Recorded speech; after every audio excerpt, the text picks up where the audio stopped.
An old-time Christmas radio show was performed at the Spotlight Playhouse December the 14th, 2018, in cooperation with the Spotlight Acting School and the Spotlight Players. Hello and welcome on this 24th day of December 1943 to a very special Christmas edition of WXMS Theater. I'm your host, Rooney Albertson, and I will be guiding you through a magical journey of songs, stories, and laughter as we pay homage to those most sacred of holidays. I am proud to share that this show is also being simulcast on the Armed Forces Radio Network to bring a little joy to our brave men and women serving in the war effort. Keep up the good fight. We have a beautiful studio audience here with us tonight in the Spotlight Playhouse. Tonight's show is brought to you in part by Cowbell Dairy. And what do I hear? Why, Rooney, I believe that's the Cowbell Dairy mascot, Betsy. Old Betsy is here to remind us that Christmas time is the perfect time for cheese lovers, as Cowbell Dairy offers 5 varieties of holiday cheese blocks, just perfect for any Christmas occasion. Cowbell Dairy cheese blocks, available at your local grocery. They're delicious. Thank you for that holiday tip brought to us by the fine folks at Cowbell Dairy. Now, to kick off this first hour, welcome the lovely Miss Gretta Masterson.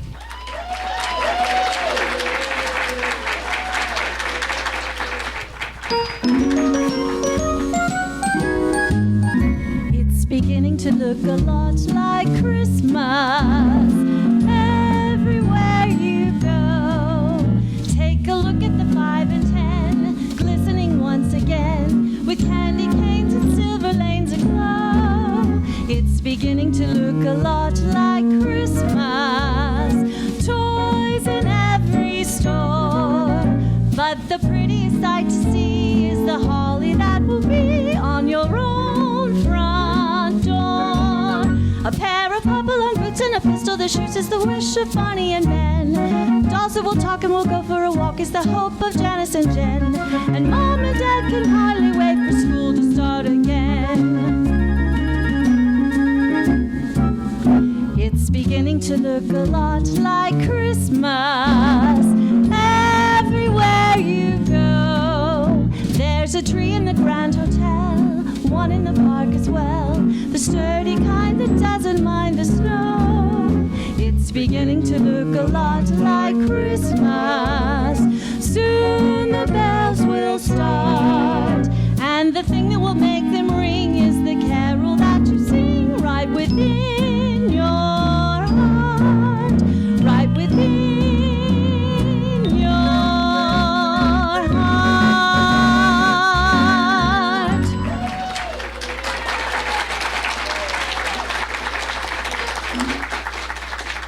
Thank you, Greta, for that beautiful song. Now, let's move on to the next part. Hey, what's going on in here? Well, if it isn't our old pal Herbie. Hey! Hey! What brings you out tonight, Herbie? Well, I just came out here to the theater to pick up, borrow some sugar for my coffee. You see, I'm out, and this being Christmas Eve and all. Well, I saw there was a show going on in here. Yes, this is our WXMS Christmas special simulcast to all our troops out there defending freedom. Well, that's just great. A Christmas special.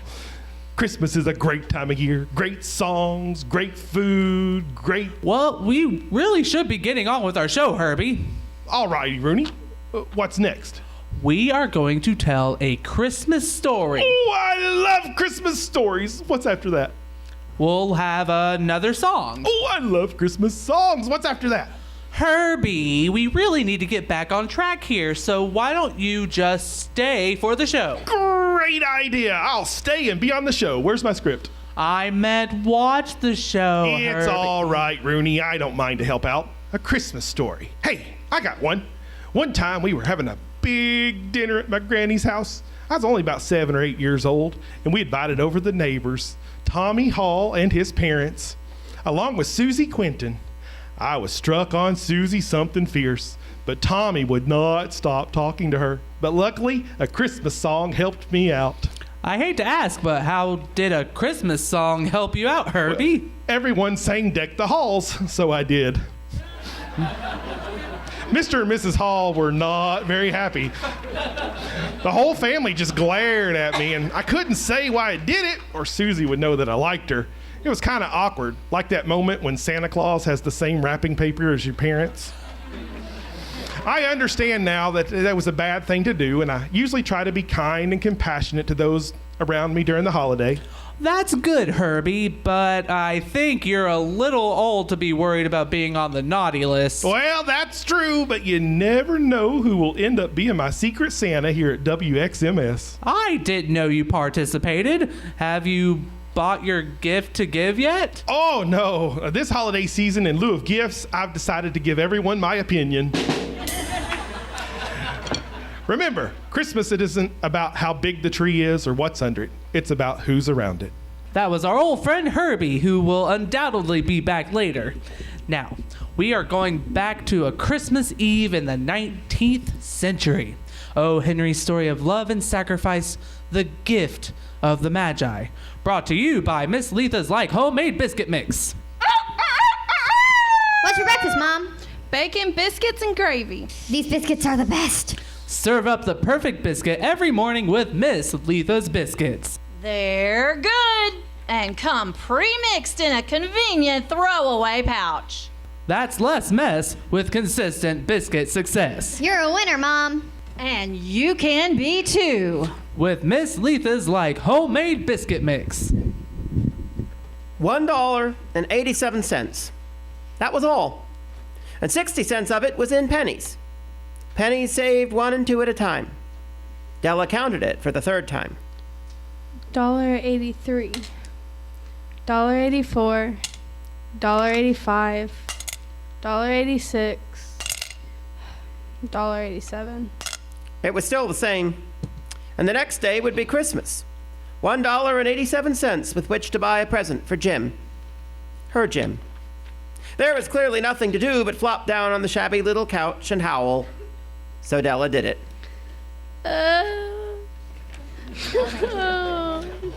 While Della's sniffles are gradually subsiding, take a look at the vestibule below, where you will see on the letterbox a card bearing the name Mr. James Dillingham Young.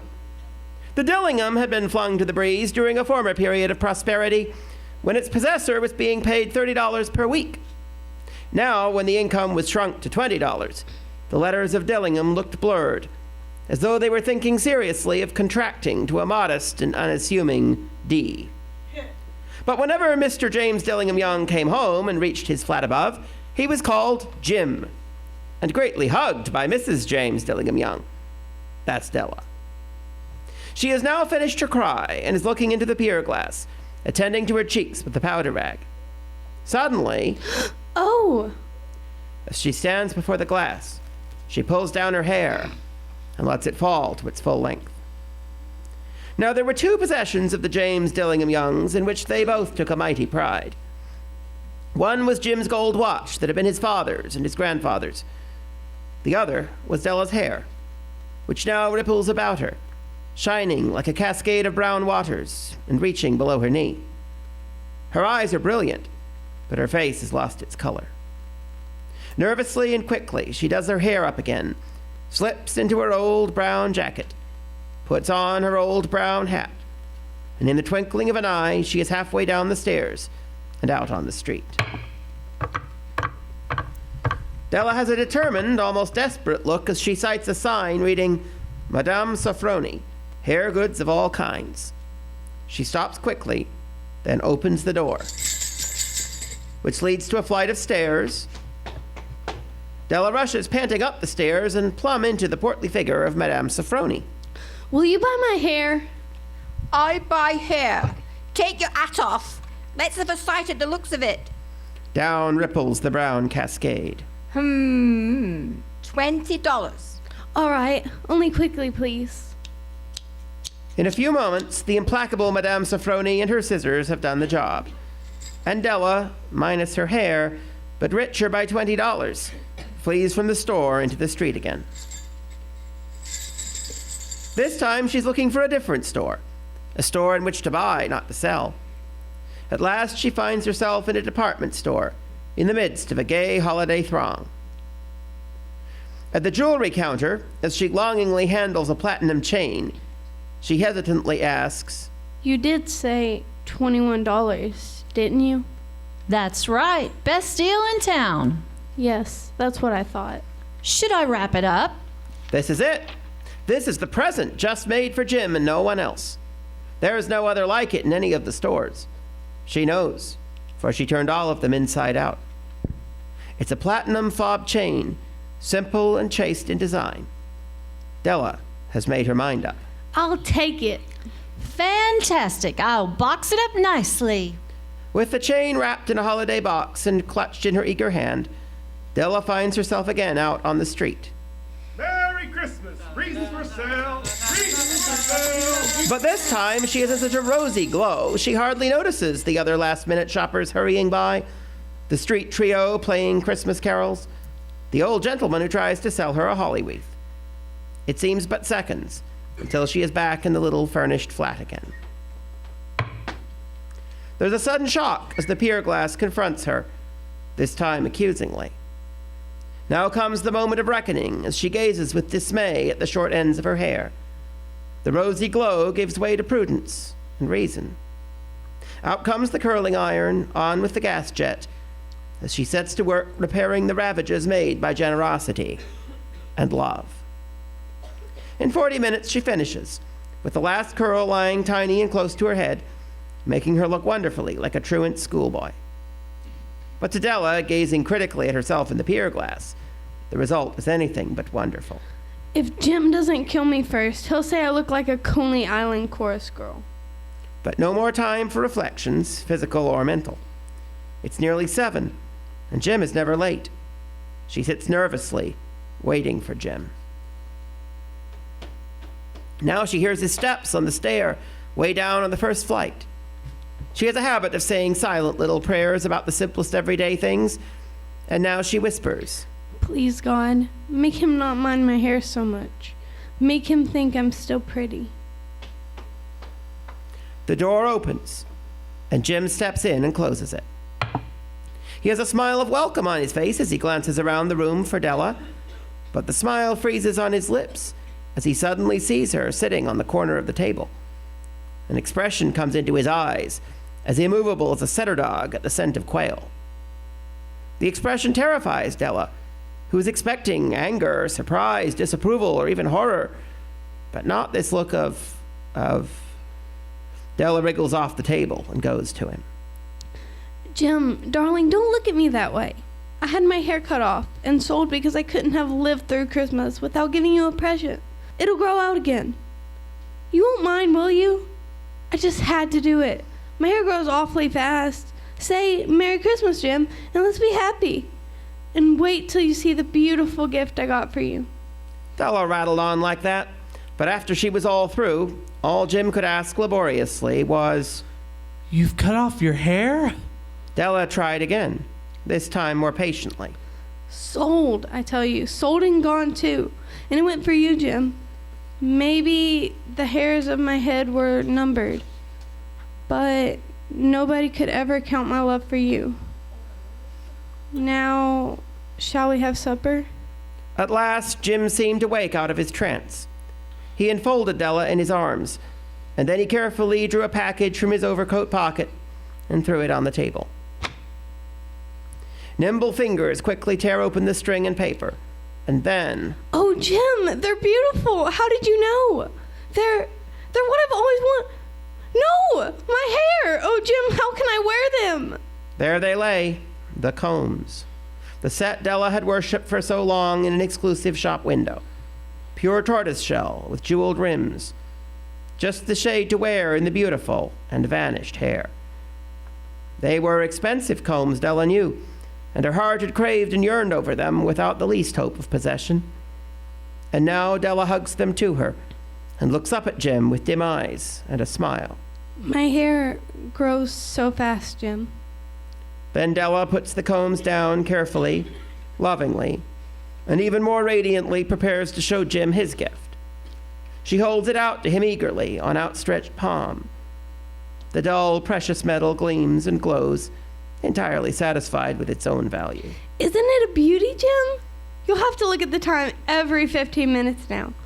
Give me your watch. I want to see how it looks with the chain. For answer, Jim sits down suddenly on the couch. Del, He says, well, let's put our Christmas presents away and keep 'em a while. I sold the watch to get money to buy your combs. And now, how about supper? The Magi, as you know, were wise men who brought gifts to the babe in the manger. They invented the art of giving Christmas presents. Being wise, their gifts were no doubt wise ones, possibly bearing the privilege of exchange in case of duplication. And here I have lamely related to you the uneventful chronicle of two foolish children in a flat, who most unwisely sacrificed for each other the greatest treasures of their house. But in a last word to the wise of these days, let it be said that of all who give gifts, these two were the wisest. Of all who give and receive gifts, these foolish ones were the wisest. They are the Magi. You have just heard O. Henry's Gift of the Magi, which was brought to you by Miss Letha's Like Homemade Biscuit Mix. Now here's another song to brighten your Christmas, performed by our very own Rooney Albertson.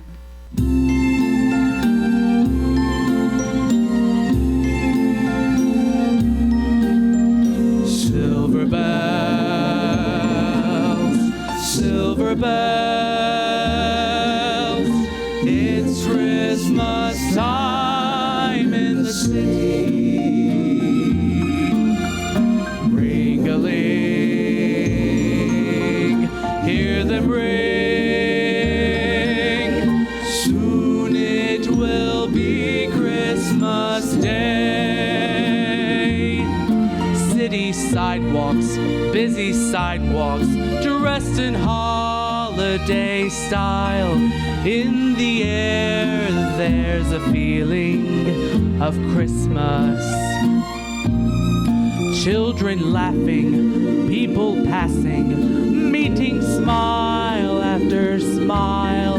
And on every street corner, you hear silver bells, silver bells. It's Christmas time in the city. Ring-a-ling, hear them ring. Soon it will be Christmas Day. Strings of streetlights, even stoplights, blinking bright red and green as the shoppers rush home with their treasures. Hear the snow crunch, see the kids bunch. This is Santa's big scene. And above all this bustle, you hear silver bells, silver bells. It's Christmas time in the city.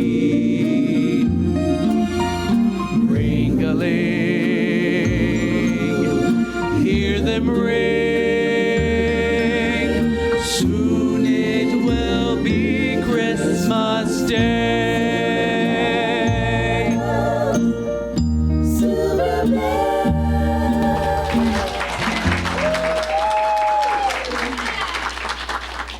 Hey! Hey! Hello, Herbie. Howdy do and Merry Christmas too. Well, Merry Christmas. Gretta, do you believe in Santa Claus? Why, yes, I do, Herbie. Do you? Well, I figure it's better safe than sorry, if you get my drift. So I was wondering about something. Do you know Rudolph? Not personally. Oh, but you've heard of him. Well, yes, I have, as has most everyone. So you might say he's famous. That's what the song says. The most famous of all. Yes, it does. By show of hands, who here in the studio tonight can name all the reindeer right off the top of your head? I see like 5 hands, okay? All right. Now, by show of hands, who in here has ever heard of Rudolph? Pretty much everyone, just about everyone. Some naughty girl down here doesn't know. But anyway, just about everyone. So we just proved something here.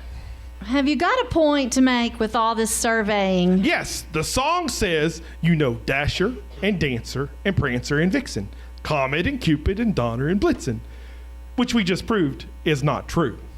Then the song asks, but do you recall the most famous reindeer of all, which we just proved everyone knows?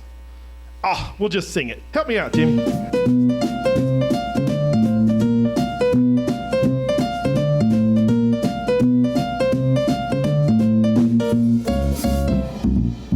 Rudolph the red-nosed reindeer had a very shiny nose, and if you ever saw it, you would even say it glows. All of the other reindeer used to laugh and call him names. They never let poor Rudolph join in any reindeer game. And then one foggy Christmas Eve, a Santa came to say, Rudolph, with your nose so bright, won't you guide my sleigh tonight? And then how the reindeer loved him, and they shouted out with glee, Rudolph the red-nosed reindeer, you'll go down in history.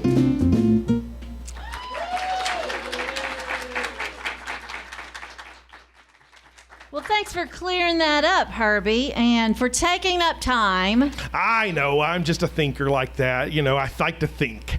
It's probably normal for a man in his 4th stage of life. 4th stage? Why, yeah, sure. The 4 stages of life. Stage number 1, you believe in Santa Claus. Stage number 2, you don't believe in Santa Claus. Stage number 3, you dress up like Santa Claus. And stage number 4, you look like Santa Claus. I guess that's one way to see it. Do your kids think you are Santa Claus right now? No, I get treated at home the same way I do here at WXMS. I do all the work, and the fat guy with the suit gets the credit.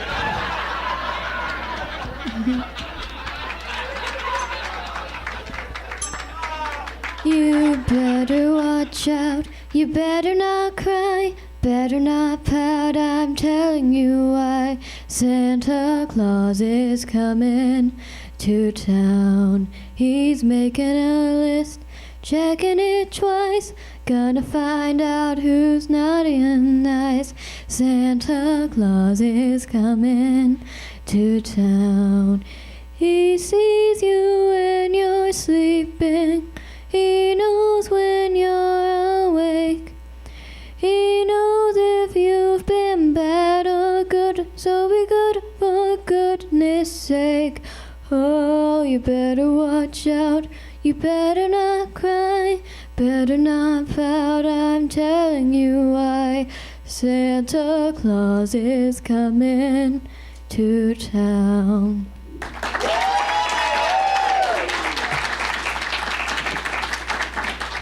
That was Annie. And now we will travel back to 1823 when Clement Clark Moore penned his classic tale of Santa Claus he entitled A Visit from St. Nicholas, that we now know as 'Twas the Night Before Christmas. 'Twas the night before Christmas, when all through the house not a creature was stirring, not even a mouse.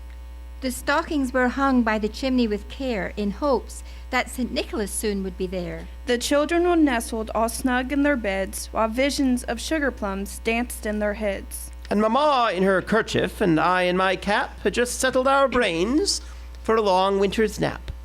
When out on the lawn there arose such a clatter, I sprang from my bed to see what was the matter. Away to the window I flew like a flash, tore open the shutters and threw up the sash. The moon on the breast of the new-fallen snow gave a lustre of midday to objects below. When what to my wondering eyes did appear But a miniature sleigh and 8 tiny reindeer. With a little old driver so lively and quick I knew in a moment he must be St. Nick. More rapid than eagles, his coursers they came. And he whistled and shouted, and he called them by name. Now, Dasher! Now, Dancer. Now Prancer and Vixen. On, Comet! On, Cupid. On Donner and Blitzen. To the top of the porch, to the top of the wall. Now, dash away, dash away, dash away all. As leaves that before the wild hurricane fly, when they meet with an obstacle mount to the sky. So up to the housetop the coursers they flew, with a sleigh full of toys, and St. Nicholas too. And then in a twinkling, I heard on the roof the prancing and pawing of each little hoof. As I drew in my head and was turning around, down the chimney St. Nicholas came with a bound. He was dressed all in fur from his head to his foot, and his clothes were all tarnished with ashes and soot. A bundle of toys he had flung on his back, and he looked like a peddler just opening his pack. His eyes, how they twinkled! His dimples, how merry! His cheeks were like roses, his nose like a cherry. His draw little mouth was drawn up like a bow, and the beard on his chin was as white as the snow. The stump of a pipe he held tight in his teeth, and the smoke, it encircled his head like a wreath. He had a broad face and a little round belly that shook when he laughed like a bowl full of jelly. He was chubby and plump, a right jolly old elf, and I laughed when I saw him in spite of myself. A wink of his eye and a twist of his head soon gave me to know I had nothing to dread. He spoke not a word, but went straight to his work, and filled all the stockings, then turned with a jerk. And laying his finger aside of his nose, and giving a nod up the chimney, he rose. He sprang to his sleigh, to his team gave a whistle, and away they all flew like the down of a thistle. But I heard him exclaim ere he drove out of sight, "Merry Christmas to all, and to all a good night."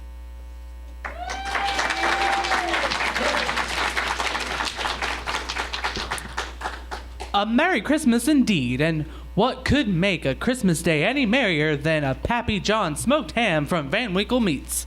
That's right, a genuine Pappy John smoked ham is the sure way to say Merry Christmas on your dinner table. We raise only the finest corn-fed hogs, producing some of the most delicious grade A hams you could buy, and that's no slop. And he's not just squealing. Pick up one of my fine hams today and feast tomorrow. Pappy John smoked ham from your friends and mine at Van Winkle Meats. It was Christmas Eve, and although it was still afternoon, lights had begun to appear in the shops and houses of the little Russian village, for the short winter day was nearly over. Excited children scurried indoors, and now only muffled sounds of chatter and laughter escaped from the closed shutters. Old Papa Panov, the village shoemaker, stepped outside his shop to take one last look around. The sounds of happiness, the bright lights, and the faint but delicious smells of Christmas cooking reminded him of past Christmas times, when his wife had still been alive, and his own children little. Now they had gone. His usually cheerful face, with little laughter wrinkles behind the round steel spectacles, looked sad now. But he went back indoors with a firm step, put up the shutters, and set a pot of coffee to heat on the charcoal stove. Then with a sigh, he settled in his big armchair. Papa Panov did not read often, but tonight he pulled down the big old family Bible, and slowly tracing the lines with one forefinger, he read again the Christmas story. He read how Mary and Joseph, tired by their journey to Bethlehem, found no room for them at the inn, so that Mary's little baby was born in the cowshed. Oh dear, if only they had come here. I would have given them my bed, and I could have covered the baby with my patchwork quilt to keep him warm. He read on about the wise men who had come to see the baby Jesus, bringing him splendid gifts. Papa Panov's face fell. I have no gift that I could give him. Then his face brightened. He put down the Bible, got up, and stretched his long arms way up to the shelf high in his little room. He took down a small dusty box and opened it. Inside was a perfect pair of tiny leather shoes. Papa Panov smiled with satisfaction. Yes, they were as good as he had remembered, the very best shoes he had ever made. I should give him those. He gently put them away and sat down again. He was feeling tired now, and the further he read, the sleepier he became. The print began to dance before his eyes, so that he closed them, just for a minute. In no time at all, Papa Panov was fast asleep. And as he slept, he dreamed. He dreamed that someone was in his room, and he knew at once, as one does in dreams, who the person was. It was Jesus. You have been wishing that you could see me, Papa Panov. Then look for me tomorrow. It will be Christmas Day, and I will visit you. But look carefully, for I shall not tell you who I am. When at last Papa Panov awoke, the bells were ringing out, and a thin light was filtering through the shutters. Bless my soul! It's Christmas Day! He stood up and stretched himself, for he was rather stiff. Then his face filled with happiness as he remembered his dream. This would be a very special Christmas after all, for Jesus was coming to visit him. How would he look? Would he be a little baby as at that first Christmas? Would he be a grown man, a carpenter, or the great king that he is, God's son? Papa Panov must watch carefully for the whole day through, so that he would recognize however he came. Papa Panov put on a special pot of coffee for his Christmas breakfast, took down the shutters, and looked out of the window. The street was deserted. No one was stirring yet. No one except the road sweeper. The man looked as miserable and dirty as ever, as well he might. Who ever wanted to work on Christmas Day? And in the raw, cold, and bitter freezing mist of such a morning.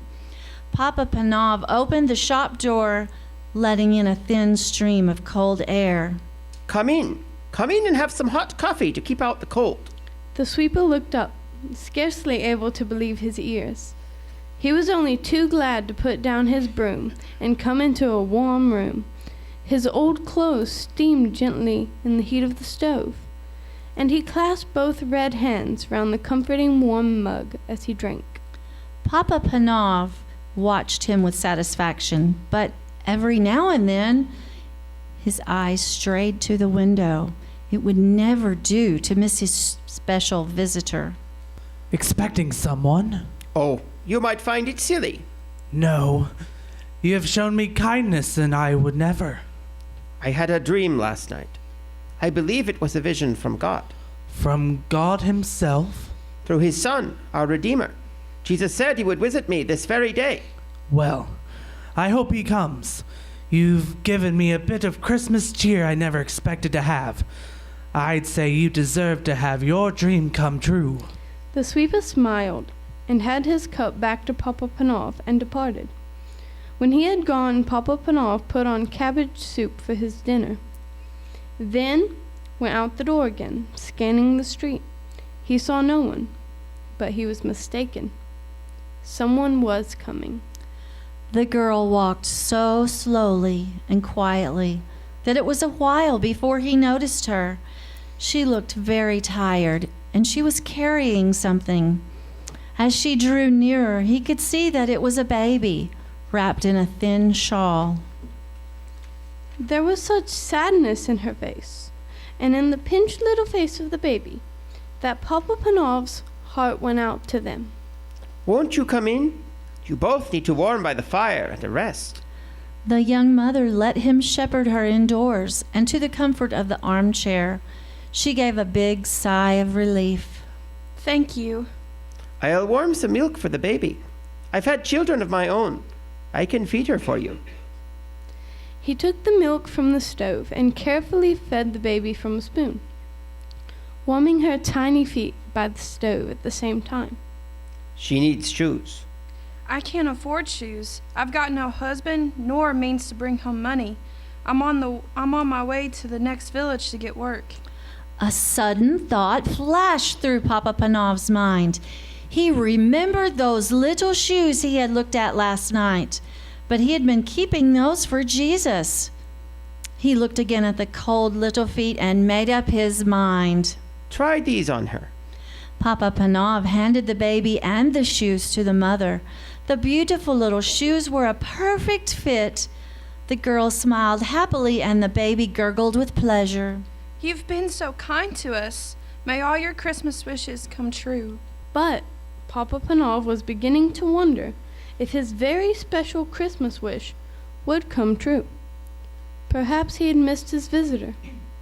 He looked anxiously up and down the street. There were plenty of people about, but they were all faces that he recognized.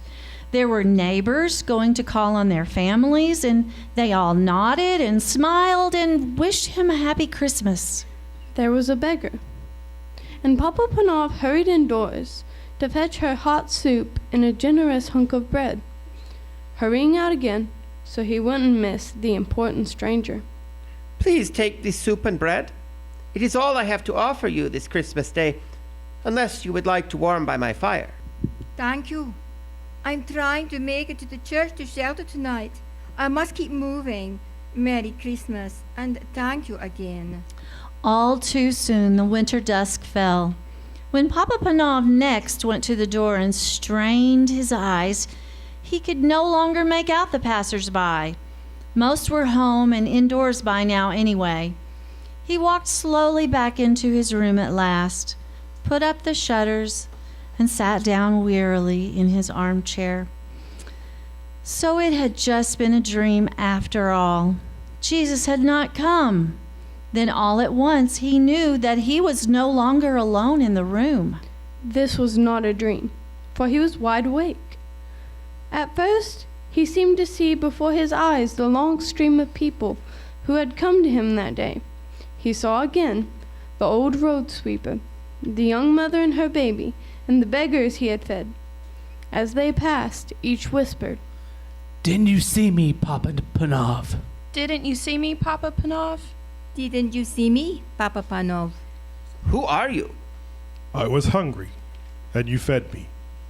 I was naked, and you clothed me. I was cold, and you warmed me. I came to you today, and every one of those you helped and welcomed. Then all was quiet and still.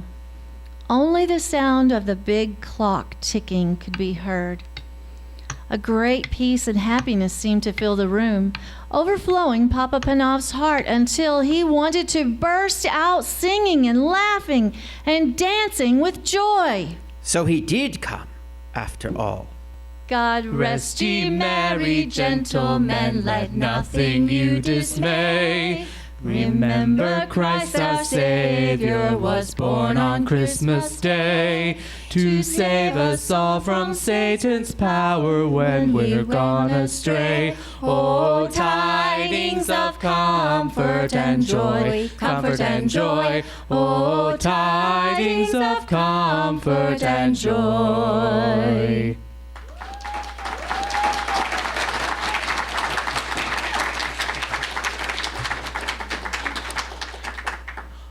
There are many stories about Christmas that we can share. There simply is not enough time for all of them. We picked the ones we thought might be the most touching to your heart. And if something said this evening moves a tear down your cheek, don't hide it in embarrassment. Cherish those tears as the most precious of all human abilities. The ability to love and care for one another so deeply it affects us physically. The world is so full of hate, and there is a terrible evil lurking out there. But this is not the first time the world has been in trouble. Here, another story we like to call Silent Night. The year was 1914. And just like today, there were boys at war fighting the same enemy we are fighting now. The Great War lasted 51 months. Most of those months were fought over a mile-wide strip of land, dividing trenches of the opposing forces. Only 5 months into the entrenched fighting, the troops were approaching Christmas. Pope Benedict XV urged the governments to call a truce, but no official arrangements could be agreed upon. On Christmas Eve, when the silence of night fell upon the battlefront, the British, Belgian, and French soldiers began to sing that most moving of all carols, Silent Night. As music took the place of gunshots in the night, It was with much wonder and amazement that not a few yards away the German troops joined in the singing. The song continued for more than an hour and settled into a cold quiet. The next morning, when fighting would have normally resumed, German soldiers were seen walking across what was called No Man's Land. They carried signs reading statements like, "You no shoot, we no shoot," and they called out, "Merry Christmas," in English. Soon the British and other troops joined their adversaries in No Man's Land and began to celebrate Christmas with them. They played soccer, sang songs, shared gifts of cigarettes, food, buttons, and hats. It was a beautiful moment in a horrible situation. I wish I could say it was all roses, but this was still a war zone. Many of the men spent the day recovering the bodies of their fallen brothers, left to rot in No Man's Land for weeks. Several peacemakers in isolated areas were shot by the other side, despite their signs and Christmas greetings. Adolf Hitler, then a corporal of the 16th Bavarians, said, "Such a thing should not happen in wartime." He is also said to have remarked, "Have you no German sense of honor?" Of course, it was only ever a truce, not peace. Hostilities returned in some places later that same day, and in others not until after New Year's Day. But in that brief moment, over 100,000 troops laid down their arms to celebrate and show kindness to their fellow man. Even when governments could not agree to stop fighting for a day, hope sprang.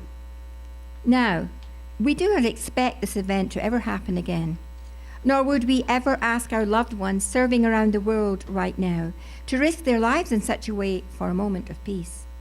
But the Christmas truce of 1914 will forever be remembered as a glimmer of hope that the good in man will win in the end.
That's a great song.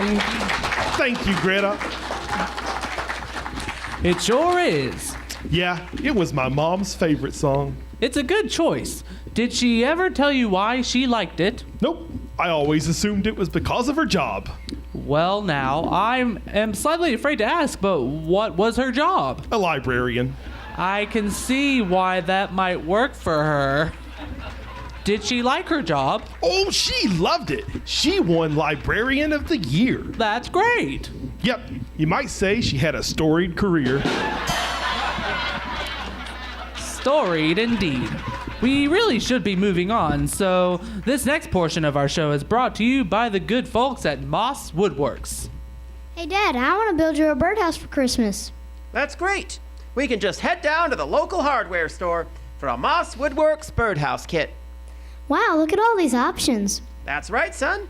Every Moss Woodworks birdhouse kit comes with 4 different options and design plans. All finished. Merry Christmas, Dad. Wow, I like the red accents. What is that, model paint? Fingernail polish. Gerald, who used all my fingernail polish? Thanks, son. Next Christmas, maybe you can build us a doghouse. Moss Woodworks. Fine makers of woodworking kits for every skill level. Available at your local hardware store. Now, we have heard how that silent night can bring us all together, But what would it have been like to be there, to experience that holiest of nights in person? In 1904, Swedish author Selma Lagerlöf wrote down the story The Holy Night. In this tale, Selma recalls a much older story her grandmother told her as a child about how one man experienced the holy birth. When I was but 5 years old, I had such a great sorrow. I hardly know if I've had a greater since. It was then that my grandmother died. Up to that time, she used to sit every day on the corner sofa in her room and tell stories. I remember grandmother told story after story from morning till night, and we children sat beside her quite still and listened. It was a glorious life. No other children had such happy times as we did. Of all the stories she told me, I have but a dim and imperfect recollection. Only one of them do I remember so well that I should be able to repeat it. It is a little story about Jesus' birth. Only one of them do I remember, and it's nearly all I can recall about my grandmother, except this thing which I remember the very best, and that is such great loneliness when she was gone. I remember the morning when the corner sofa stood empty and when it was impossible to understand how the days would ever come to an end. That I remember. That I shall never forget. And as I recollect that we children were brought forward to kiss the hand of the dead, and that we did not want to do it, but someone said to us that it would be the very last time that we could thank our grandmother for all the pleasures she had given us.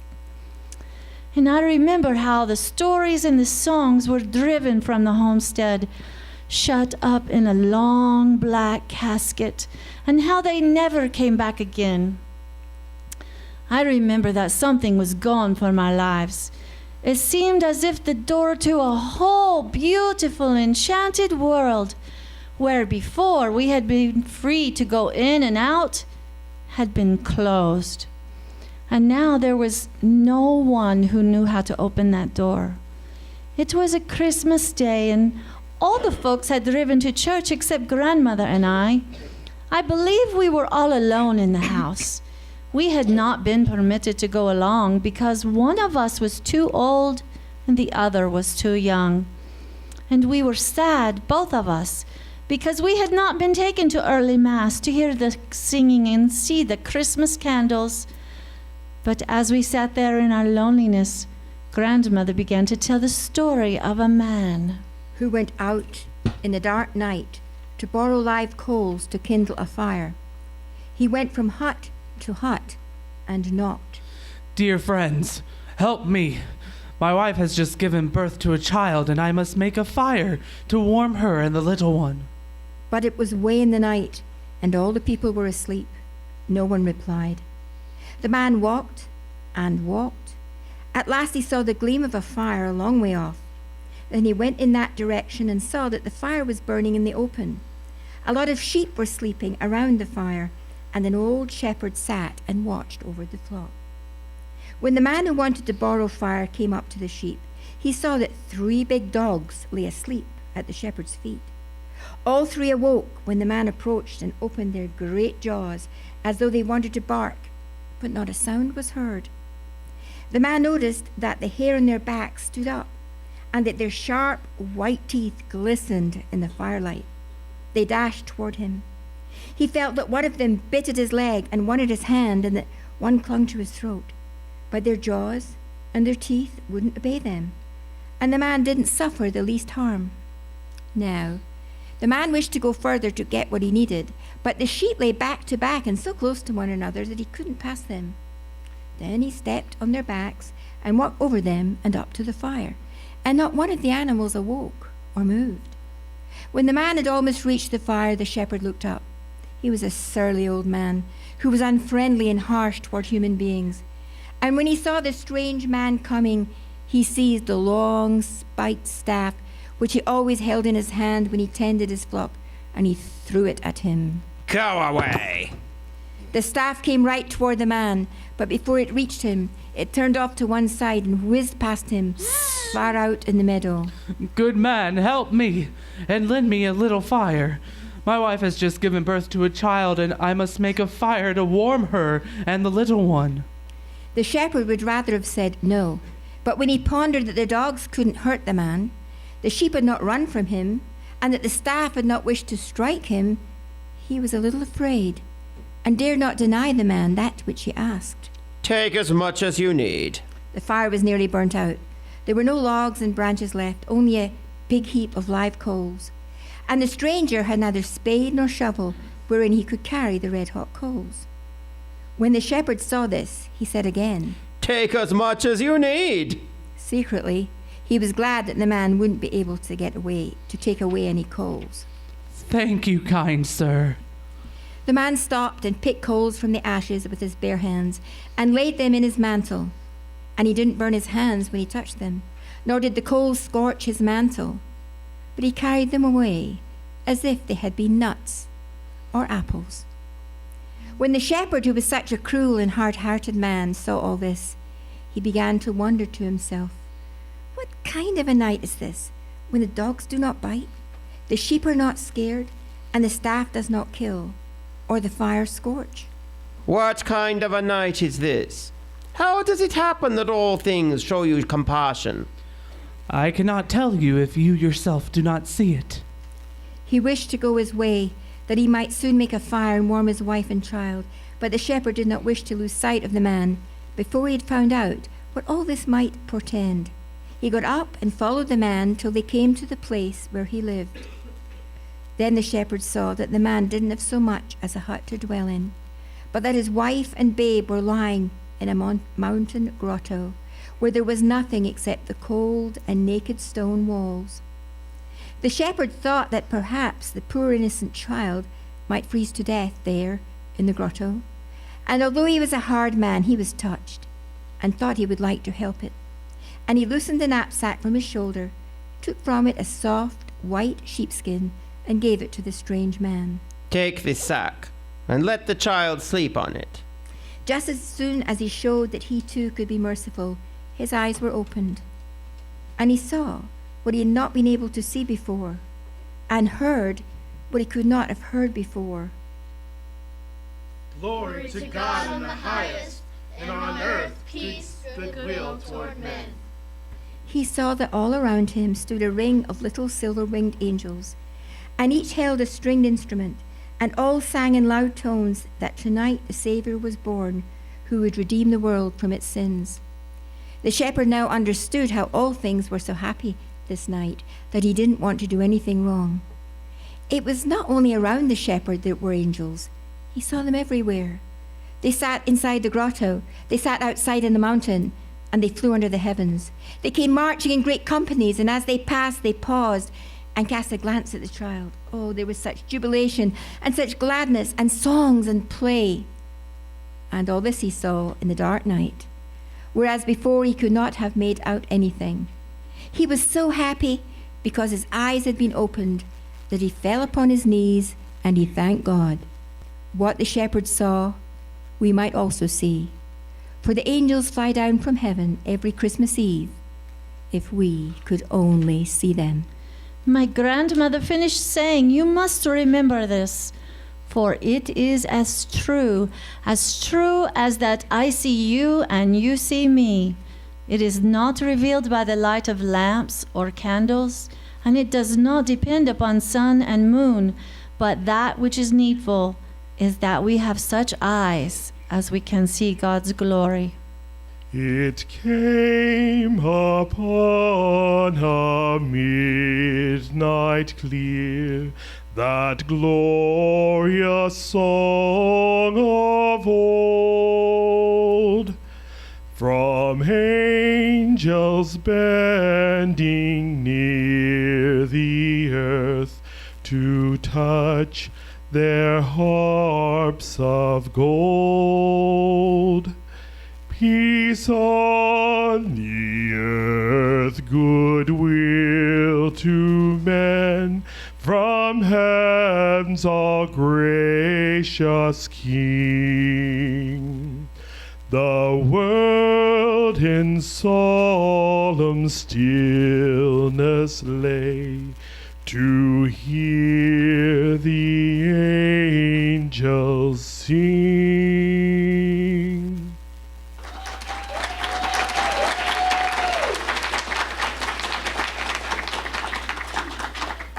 Now, from Luke chapter 2, we hear the words that have inspired millions. And it came to pass in those days that there went out a decree from Caesar Augustus that all the world should be taxed. And all went to be taxed, every one into his own city. And Joseph also went up from Galilee, out of the city of Nazareth, into Judea, unto the city of David, which is called Bethlehem, to be taxed with Mary his espoused wife, being great with child. And she brought forth her firstborn son, and wrapped him in swaddling clothes, and laid him in a manger, because there was no room for them in the inn.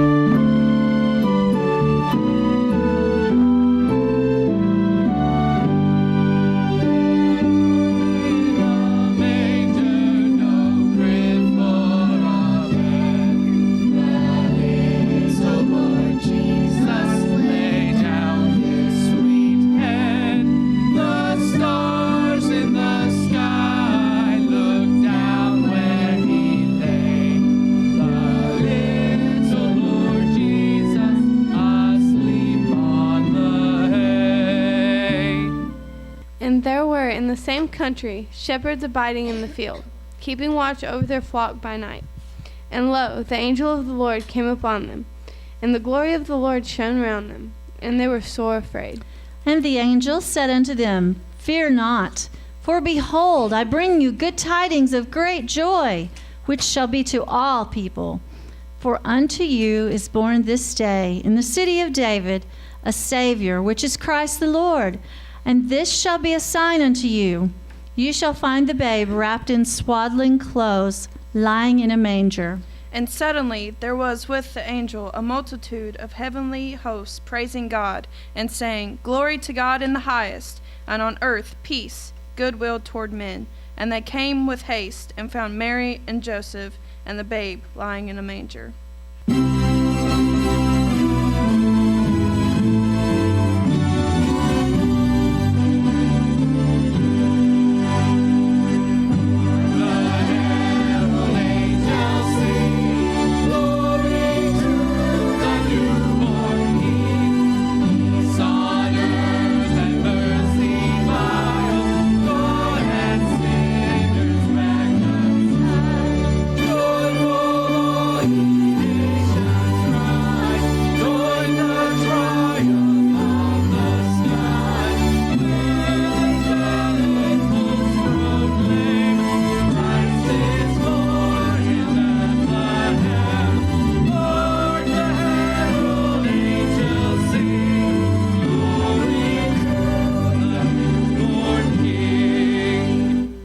Of course, the shepherds were not the only visitors to Mary, Joseph, and Jesus. No, we learn about these wisest of counselors arriving some time later, as told in Matthew chapter 2.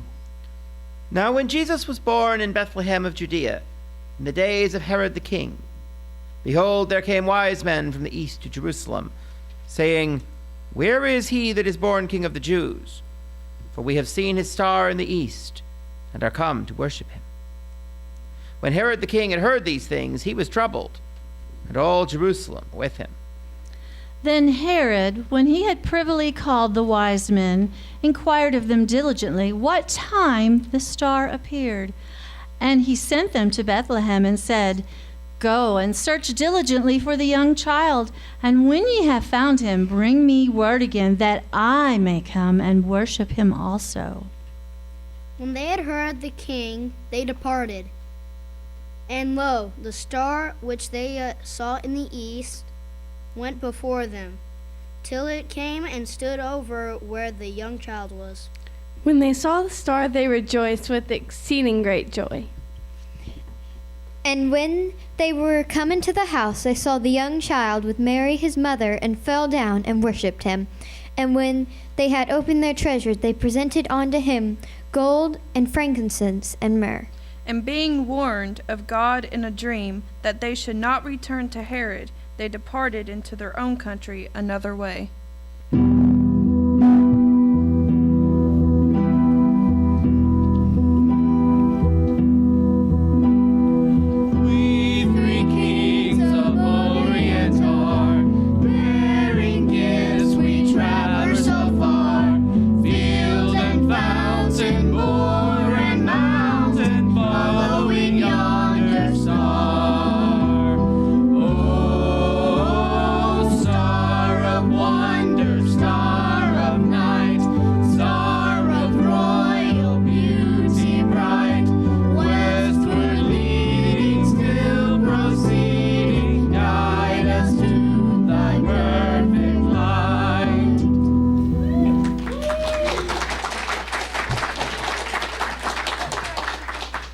Yes, those wise men sure did the right thing.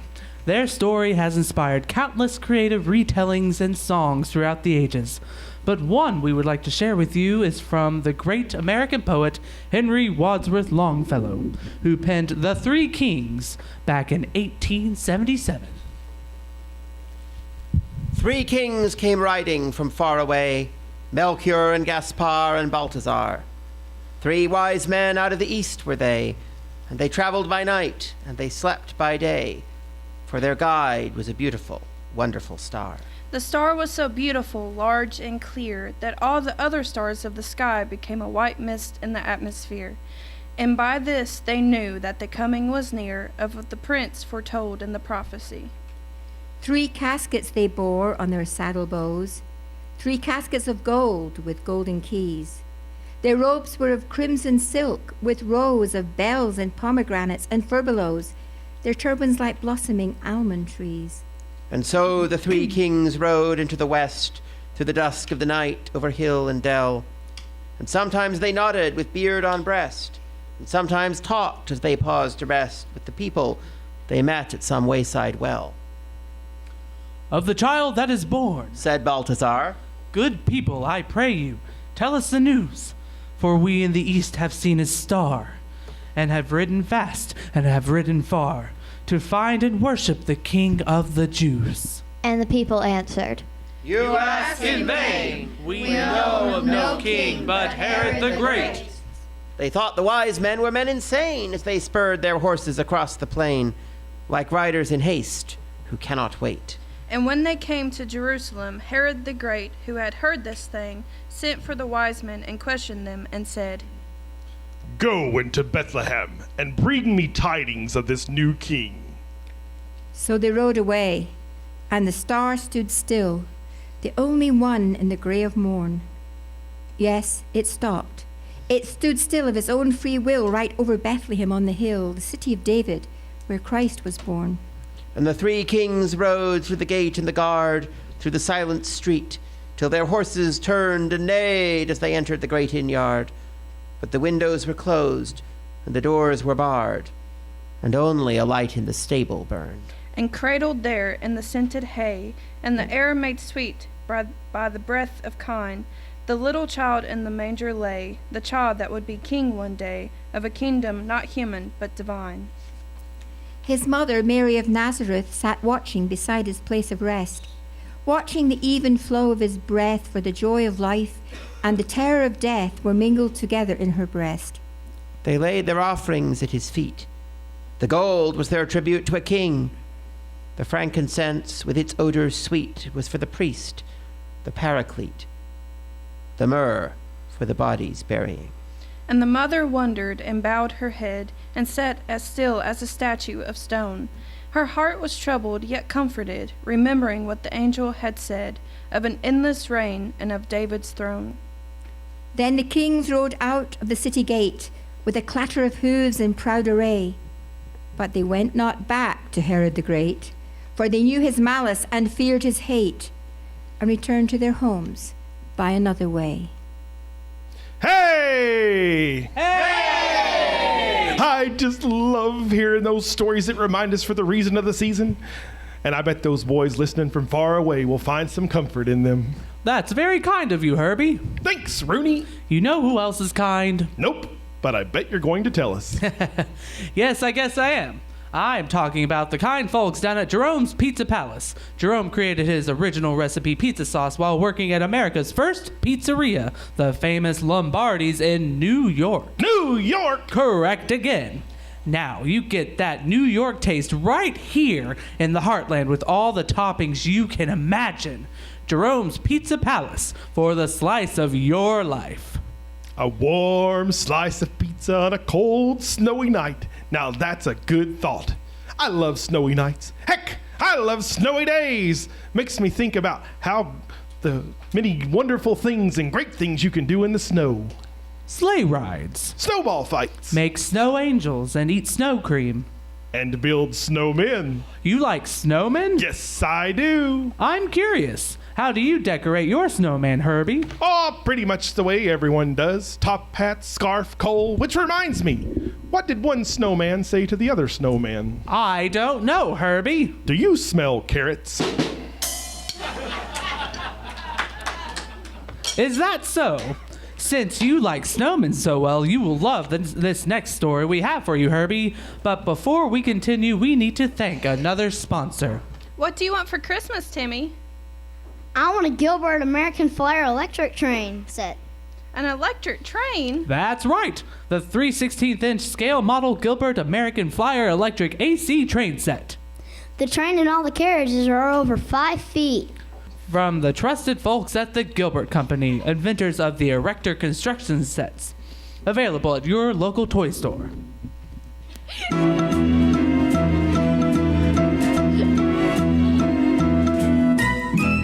Frosty the snowman was a jolly happy soul with a corncob pipe and a button nose and 2 eyes made out of coal.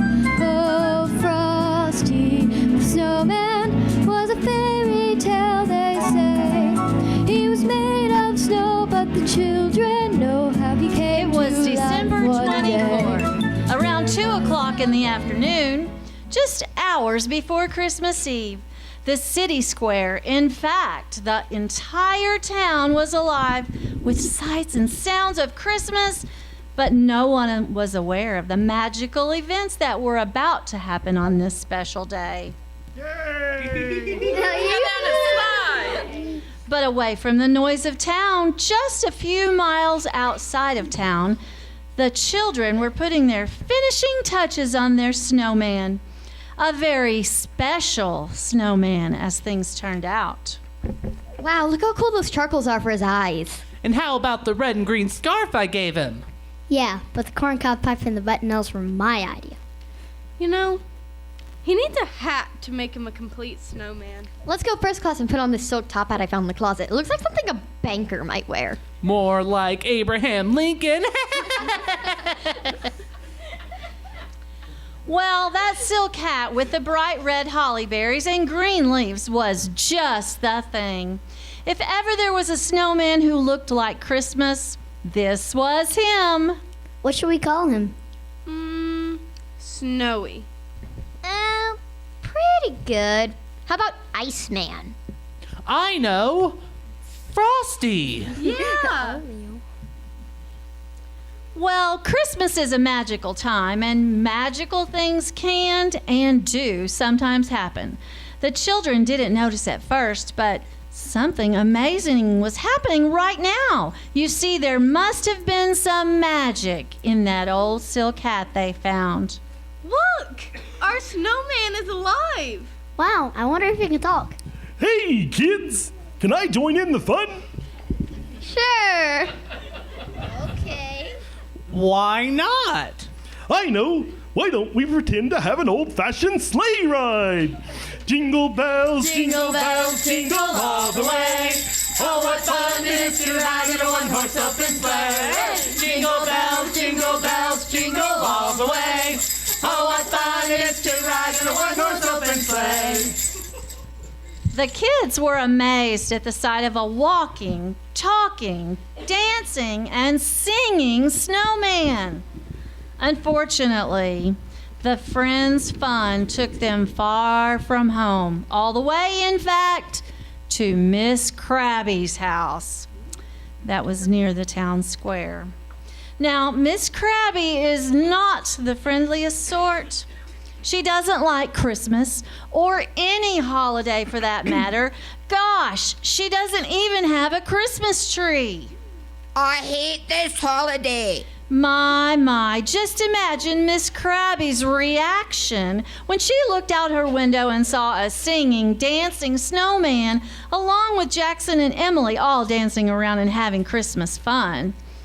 Miss Krabby couldn't believe the commotion that was going on, even though it was very cold that day, minus 22. Miss Krabby charged outside without a coat.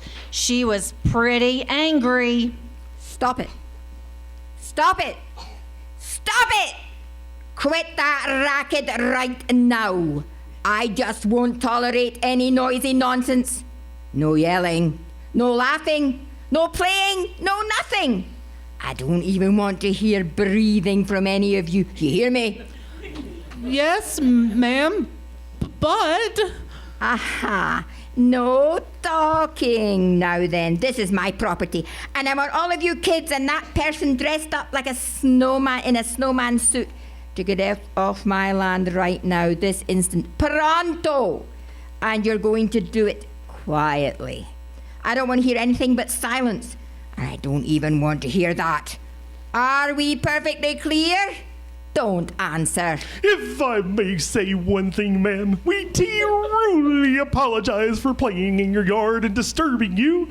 It was an accident. You see, we're having so much fun, we kind of forgot where we were. I'll say you did. Ma'am, there's a beautiful park across the street. Why don't you come join us over there? And we'll all sing and dance and have a wonderful time celebrating Christmas season.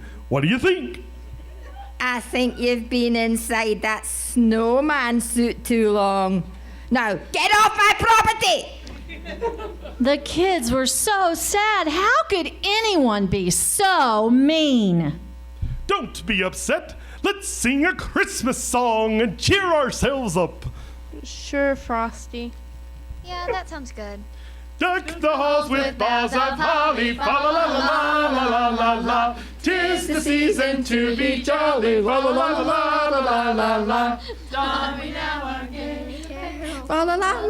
Everyone was starting to feel better, which was good, but they forgot they were standing in Miss Krabby's yard, which was bad. Of course, Frosty and the children didn't mean to do anything wrong, but somehow, without even realizing it, they were singing and dancing and frolicking for a second time right in the middle of Miss Krabby's yard. No. No. No! Miss Krabby immediately called Officer Max, the town policeman. Okay, kids, that's it. I'm calling the police. Hello? This is an emergency. I have a major crime to report. Can you get here fast? Before you could say Ebenezer, Officer Max arrived at the crime scene to check out what had happened. But what Officer Max saw was just, well, unbelievable. Well, I'll be a... What do you know? There really is a dancing snowman in Krabby's yard. And a bunch of kids, too. See, officer? It's incredible. I wasn't kidding. Now lock 'em all up. I'll handle this. We've got a 974 here. May require backup.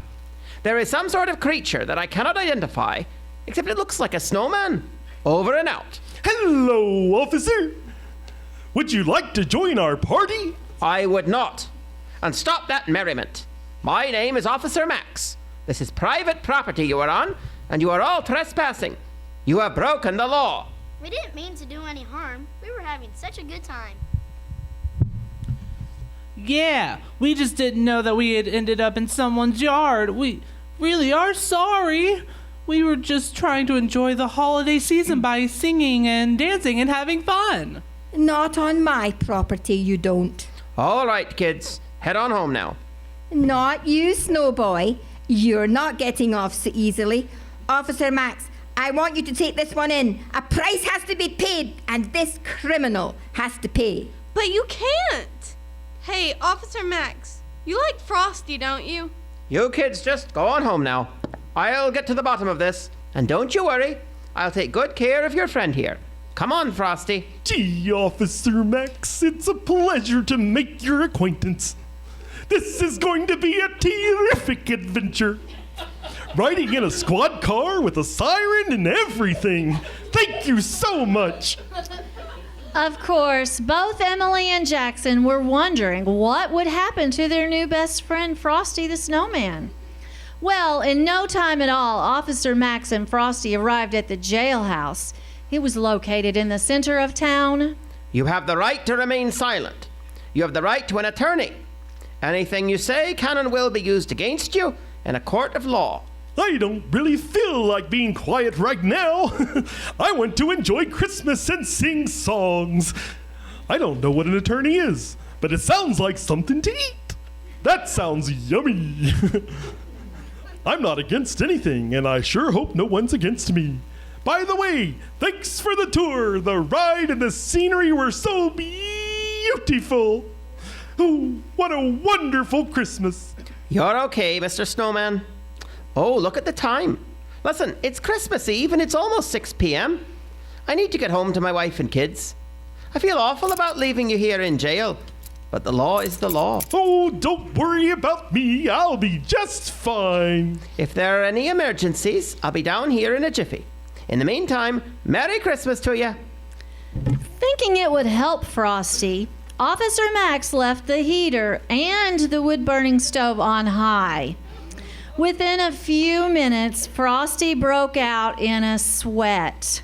Then something awful happened. Frosty the Snowman started melting away. It was to be expected that Jackson and Emily couldn't sleep much that night. They were so worried about their friend Frosty. But that Christmas Eve, one of those unexpected, hardly ever happens miracles occurred.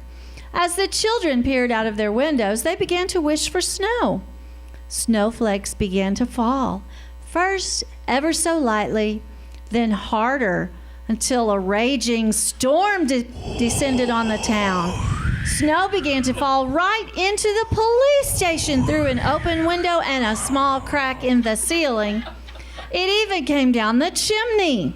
Then the fierce winds actually blew out the fire in the wood-burning stove. Soon the entire police house was filled with mounds of snow reaching all the way to the ceiling. By the time Max got back to the police station the next morning, he could barely get in the front door. What in the world? My police station looks like Mount Snowy. Oh no, what about Frosty? Frosty, are you in there? Officer Max got his shovel and started digging as fast as he could until he finally reached the happy snowman. What a blast! Talk about a winter wonderland. Whee! Frosty, you have no idea how happy I am to see you. Fortunately for Frosty, the children and lots of their friends got up early that morning and came down to the police station to check on their magical friend. Well, okay, first they opened some Christmas presents. Then they came down to the station. Kids, am I glad to see you. I need your help here. Sure. We'll help.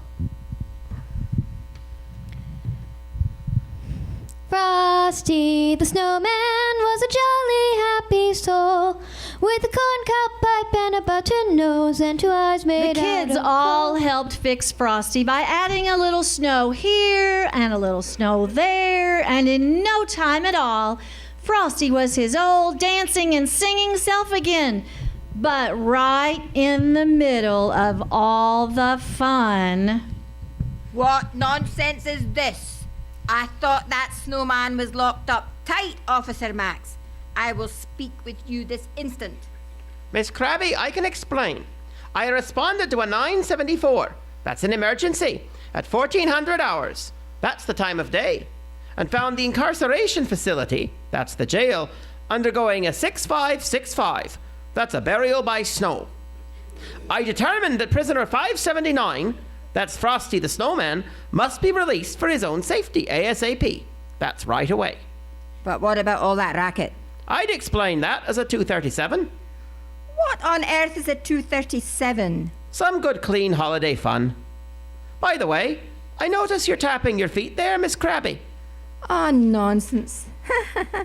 Must be frostbite or something. Looks like a 237 to me. In the end, there were a couple of miracles that Christmas.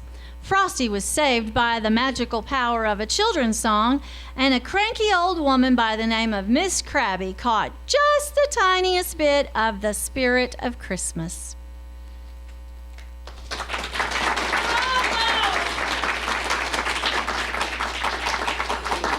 Not bad at all. But I don't believe snowmen can talk. It's just a story, Herbie. Well, I prefer stories that are a bit more believable. Now, if you want to talk about talking animals, now that's something I could buy into. You do know that on Christmas Eve, all animals can talk, right? I've heard that. It's a charming superstition. Superstition, my foot! My great Uncle Bill heard a horse talk once on Christmas Eve. Mind you, Uncle Bill was mighty fond of whiskey. Well, Beatrix Potter would agree with you, Herbie. She uses that old belief in her story, The Tailor of Gloucester. Peter Rabbit I know about, but I've never heard of this one. Why don't you tell us? In a time of swords and periwigs, there lived a tailor in Gloucester. He sat in the window of a little shop from morning till dark. All day long, while the light lasted, he sewed and he snippeted. But although he sewed fine silk for his neighbours, he himself was very, very poor. Little old man in spectacles with a pinched face, old crooked fingers, and a suit of threadbare clothes. He cut his coats without waste. There were very small ends and snippets that lay about upon the table. No good for anything except waistcoats for mice. One bitter cold day near Christmas time, the tailor began to make a coat of cherry-coloured silk embroidered with pansies and roses for the mayor of Gloucester. The tailor worked and worked, and he talked to himself. He measured the silk and turned it round and trimmed it with his shears. The table was all littered with cherry-coloured snippets. When the snowflakes came down against the small leaded window panes and shut out the light, the tailor had done his day's work. All the silk and satin lay cut out upon the table. Everything was ready to be sewed together in the morning, except for one single skein of cherry-colored twisted silk.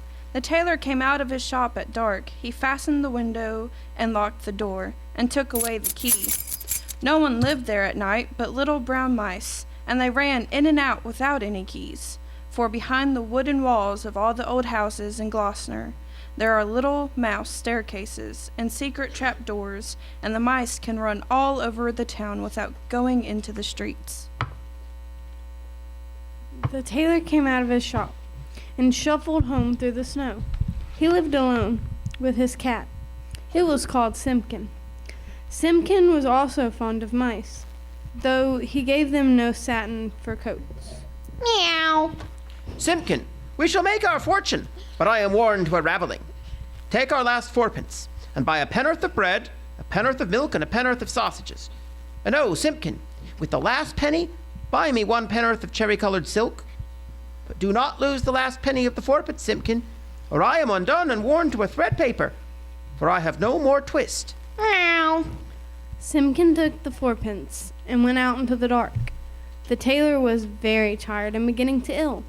He sat down by the hearth and talked to himself about the wonderful coat. I shall make my fortune. The mayor of Gloucester is to be married on Christmas Day in the morning, and he has ordered an embroidered coat. Suddenly, from the dresser at the other side of the kitchen came a number of little noises. Now what can that be? The tailor jumped up from his chair and crossed the kitchen to the dresser, which was covered with plates and teacups and mugs. From under a teacup, the funny little noises came again.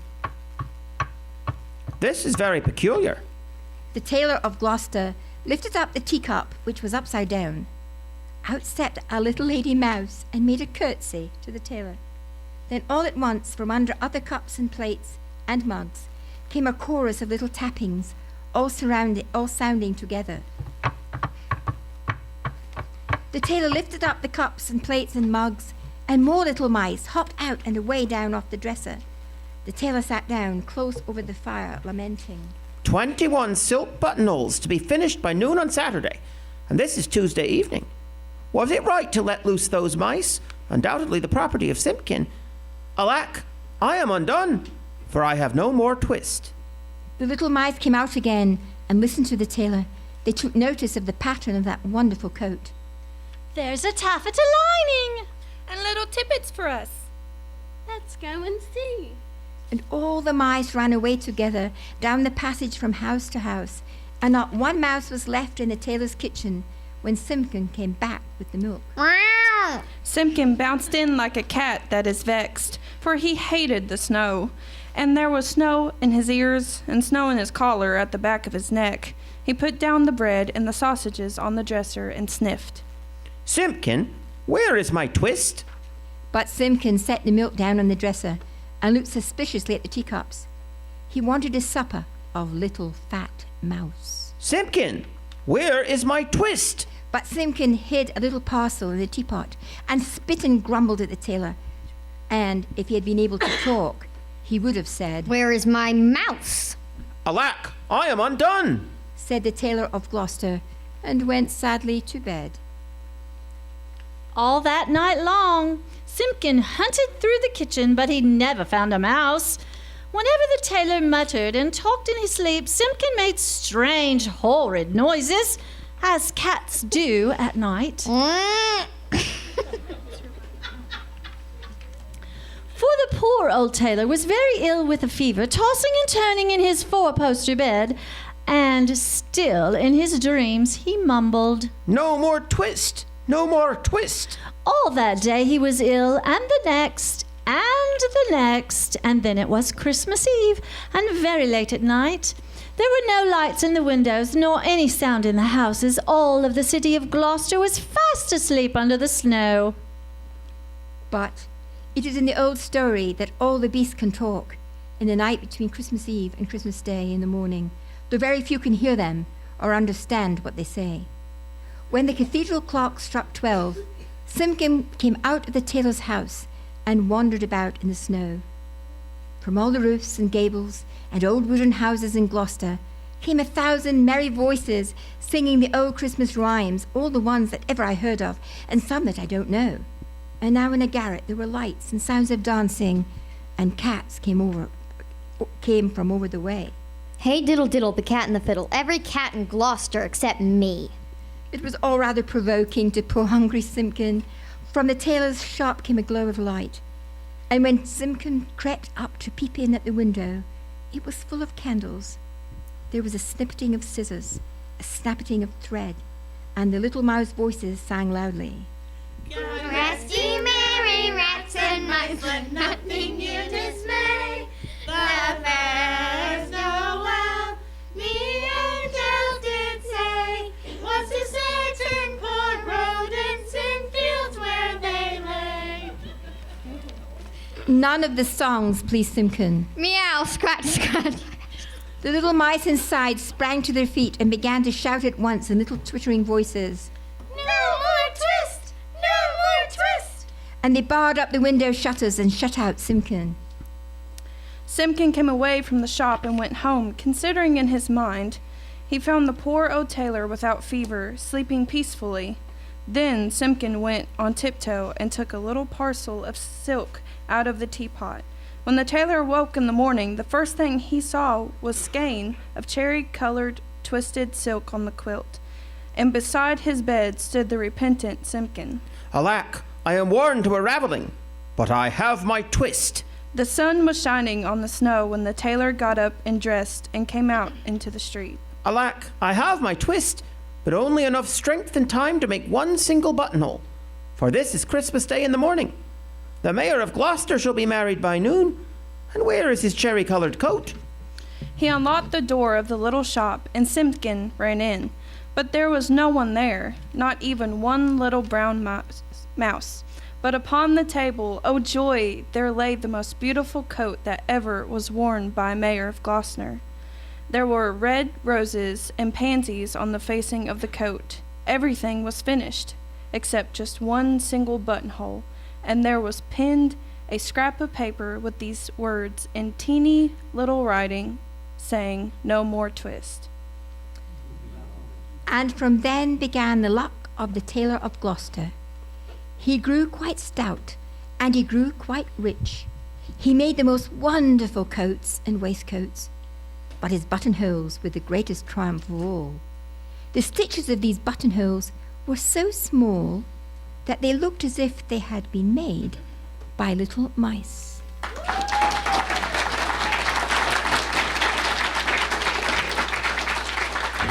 That was a fantastic story, Rooney. Oh, I do say so myself. I don't want this show to be over. Well, there's not to worry, Herbie. In fact, we have a little surprise for you all and you listeners this evening. I have an old friend of mine is working in Hollywood right now on a new Judy Garland flick. In fact, I believe it might be called Meet Me in St. Louis. Meet Me in St. That's coming out next year. Exactly, and there is a brand new song in the film, and we have asked our own Gretta Masterson to sing it for us this evening.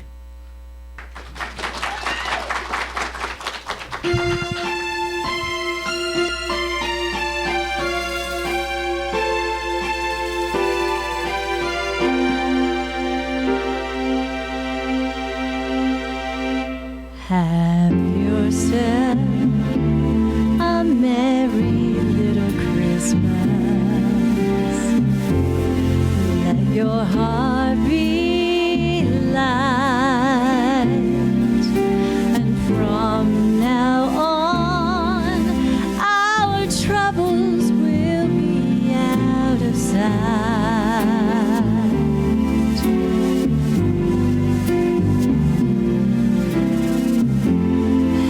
Yourself a merry little Christmas.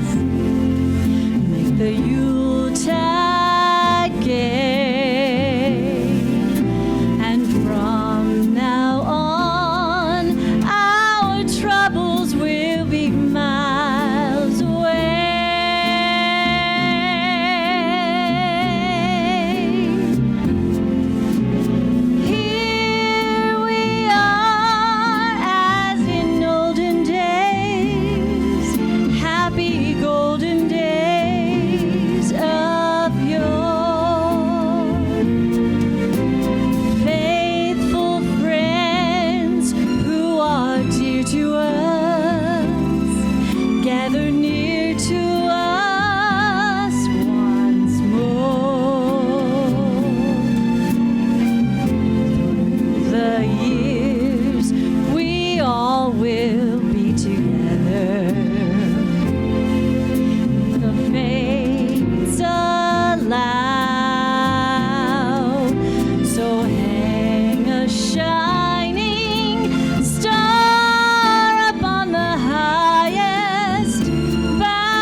Oh, thank you so much for that lovely performance, Gretta.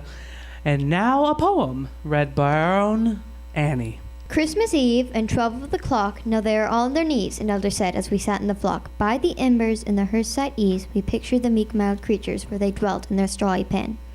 Nor did it occur to one of us there to no doubt they were kneeling then. So fair a fancy few would weave in these years, yet I feel, if someone said on Christmas Eve, come see the oxen kneel, in the lonely barton by yonder coombe our childhood used to know, I shall go with him in the gloom, hoping it might be so. I believe we're just about to the end, but we do have one more song for you to be performed by our very own Rooney.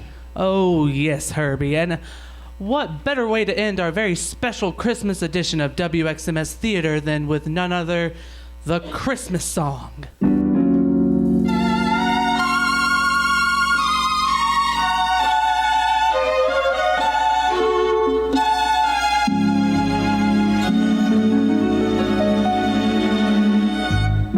Chestnuts roasting on an open fire. Jack Frost nipping at your nose. Yuletide carols being sung by a choir, and folks dressed up like Eskimos. Everybody knows a turkey and some mistletoe helps to make the season bright.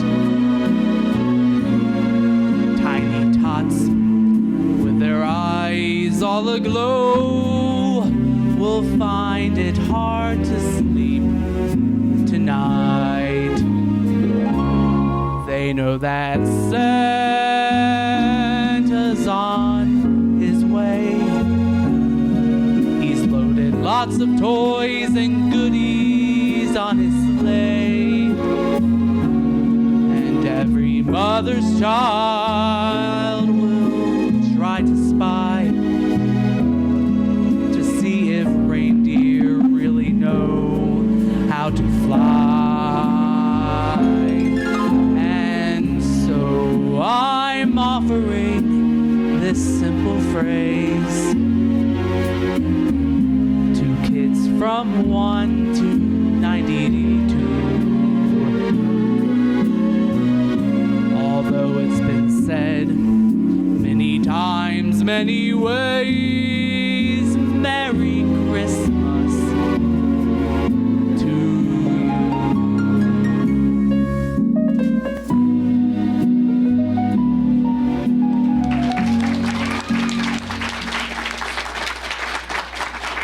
Thank you, Rooney, for helping us close out our Christmas edition here at WXMS Theater. From all of us to all of you, Merry Christmas. Yes. Yes. Yes. Yes. Merry Christmas to all the folks listening tonight and all the troops overseas fighting the good fight. This is Rooney Albertson signing off.